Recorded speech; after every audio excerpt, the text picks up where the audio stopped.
When the Ford F150 Lightning launched, it came with a nifty gear shifter that it inherited from the same model year gasoline F150s. It allowed you to tuck the shifter away and use a integrated desk in your truck when you weren't driving it, which made the interior much more practical, especially in an EV when waiting to charge. The problem is that fancy shifter has been notoriously problematic, braking and stranding owners. So what a lot of F150 Lightning owners have been doing is replacing it with something that if you're a Mark E owner, you'll probably recognize. I'm going to show you how we did this mod, why we did this mod, and it's probably the quickest and easiest mod that anyone can do to an F150 Lightning.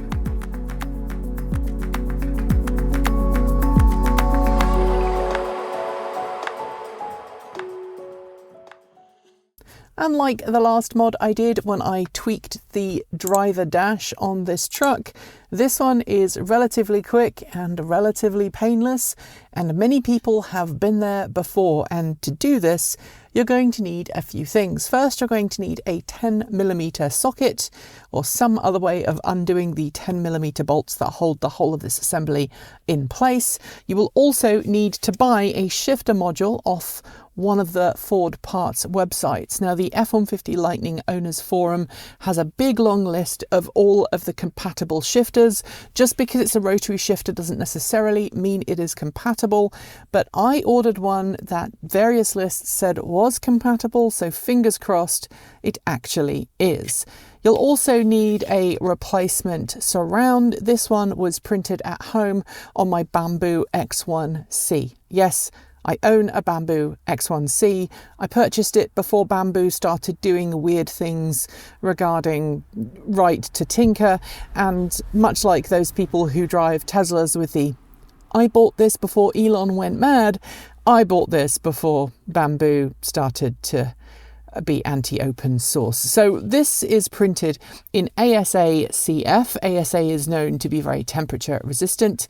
The CF, it's debatable whether the carbon fibre impregnation actually adds any structure or not, because it's little pieces of carbon fibre as opposed to actual strands, but I really like the finish and the print quality. I came up with a custom profile to print this. This whole thing took about a day to print.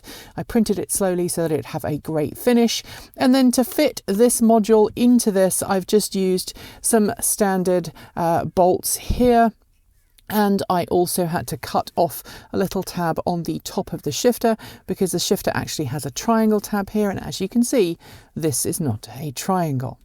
So let's get started. And the first thing you're going to need to do is move the shifter knob by turning the vehicle on.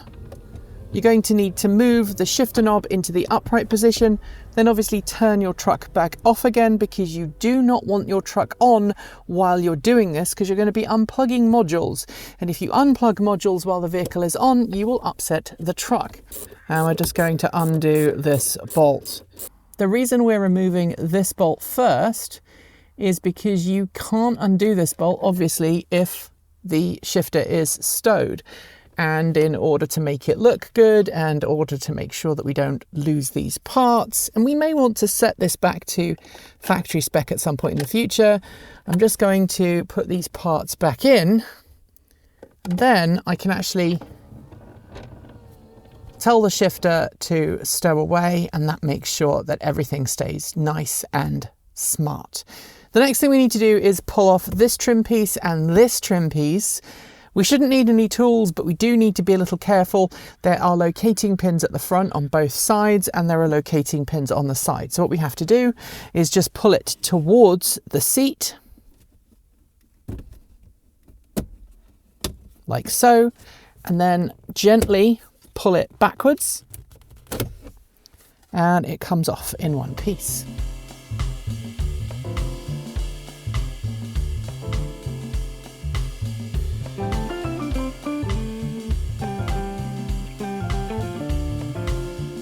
With both of those side panel pieces off, now we're going to remove the trim piece that holds this on.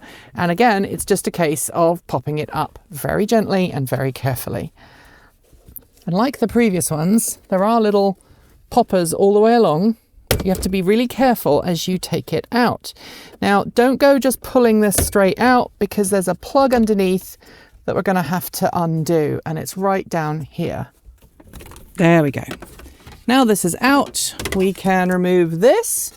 And these two locating pins are very problematic for people who've done this before.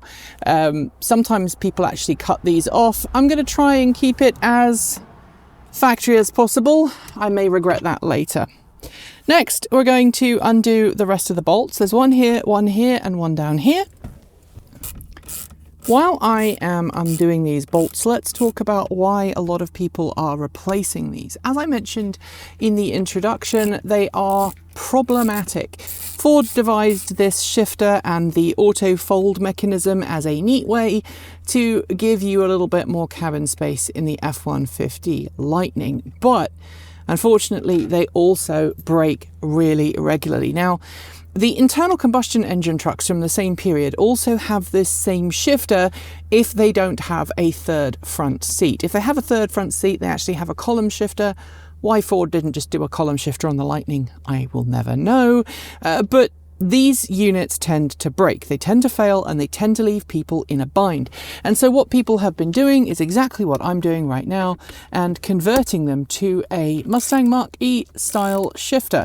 Not only do you get an extra storage space, in my case I've chosen a cup holder, but you also have the ability to then fold the entire work desk flat while you're driving along the road, as long as you've obviously selected a gear. And that means that if you have a front seat passenger, they can actually make use of that front desk area.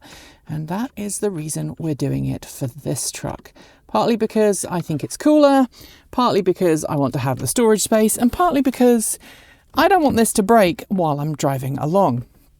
You'll see I am pulling out the entirety of the shifter mechanism now, and then on the underside here you'll see there is this little tiny clip, and what we're going to do is just pull this clip towards the actual body of the connector and it should just pop off.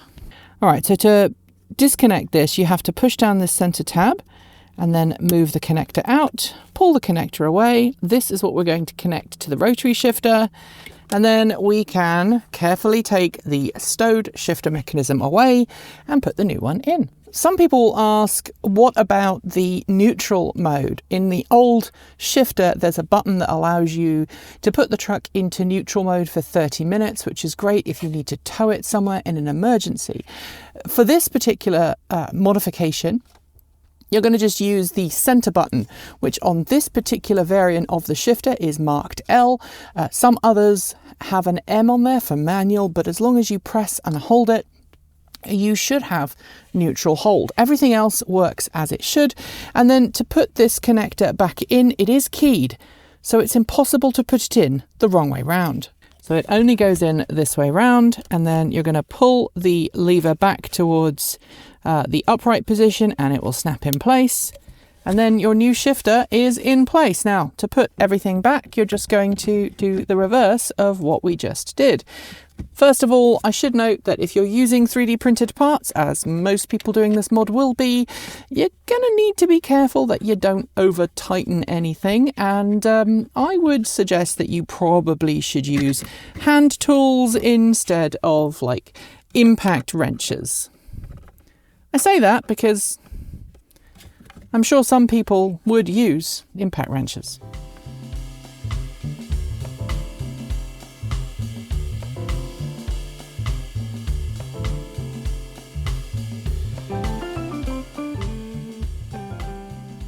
In order to check this all works before we put the trim back on, I've connected the key reader here.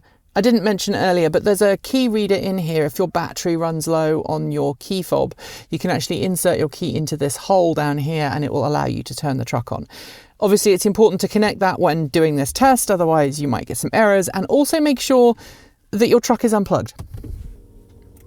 Turn the truck on, and then I'm going to put my foot on the brake and drive, neutral, reverse, park, and then you've got the neutral hold.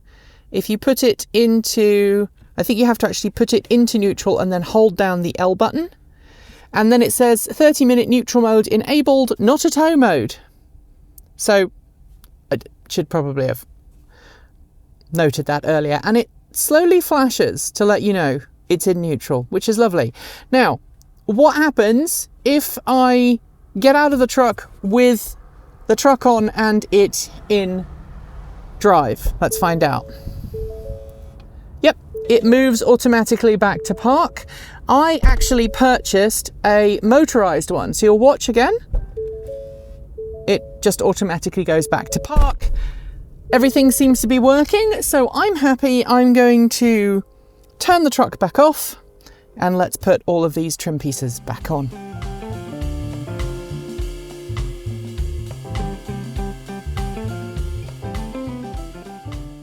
So there you have it. We finally put this in after weeks of promising it. Yes, the material doesn't quite add up, and I can understand some people would look at this and get a little shirty about it, but I don't see a reason why you couldn't modify this to make it look more like that. But to be honest, I really quite like the finish. I also 3D printed a little plug to go in the top here to cover the bolt up, and I need to make that one a little bit taller because it's gone into the recess a bit far, so I'll reprint that a little taller.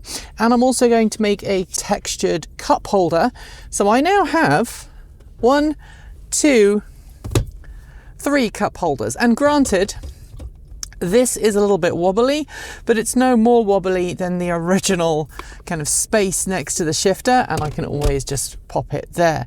The cool thing though is it will also accommodate my phone, which is very nice.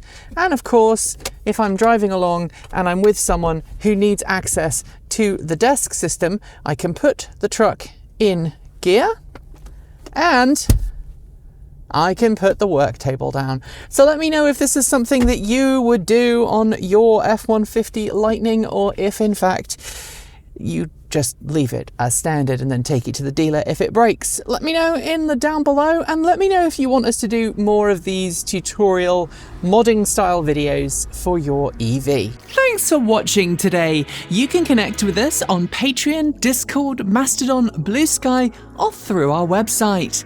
Massive thanks to the amazing folks scrolling by right now. You are the reason we can stay independent and keep making content without corporate influence. Want to see your name listed here too? Support starts at just $1.50 a month, and you can now even gift memberships. And of course, a massive welcome to our newest members: Adam B, Andrew Brown, Tiara Graves, Philip Jackson, Dieter Mulhop, Noor Naif, Annie Onimus, Todd Plenus, Barus Sharati, Andrei Starsky, Ralph Stultz, Richard Teague, Triple A He, Lisa Vargi, Vicky Morales, Magpie Motors, and Travis Whitman. Thank you for joining up to support the channel. At this particular time in history when everyone's feeling the pinch, we are so grateful that you've joined the team, and that allows us to keep making great content. If you'd like to join them, you'll find our Patreon link below, or you can sign up via YouTube. If you're signing up for Patreon though, please go to the Patreon website. Do not use the Apple or Google app, since both take a big cut that hurts your wallet and reduces the income we receive. Prefer a one-off contribution?